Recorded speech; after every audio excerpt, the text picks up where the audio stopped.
खासदार डॉक्टर प्रशांत पडोळे यांच्या उपस्थितीत संताजी सेवा मंडळाच्या कार्यालयात अबाधा फाउंडेशनचा वर्धापन दिन साजरा करण्यात आला. भंडारा शहरातील संताजी सेवा मंडळाच्या कार्यालयात दिनांक 12 ऑगस्ट 2024 रोज सोमवारला दुपारी 2:30 वाजता दरम्यान अबाधा फाउंडेशन भंडाराचा वर्धापन दिन पार पडला. वर्धापन दिनानिमित्त खासदार डॉक्टर प्रशांत पडोळे यांनी विद्यार्थ्यांना मार्गदर्शन करताना सांगितले की विद्यार्थ्यांनी प्रत्येक क्षेत्रात सहभागी व्हावे, आपले सुप्त गुण ओळखावे.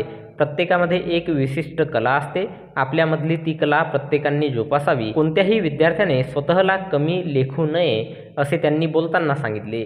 यावेळी भंडारा जिल्हा काँग्रेस कमिटीचे माजी जिल्हाध्यक्ष प्रेमसागर गणवीर, भंडारा शहर काँग्रेस कमिटीचे अध्यक्ष प्रशांत देसकर, अबाधा फाउंडेशनचे संस्थापक माधुरी पटले, तीरा भट, बिजलाल पटले, डॉक्टर भजनकर, सिद्दीकी, विलास केजरकर, समीर नवाज, नाईक परवेज, महमूद सयाम, डॉक्टर पटले उपस्थित होते.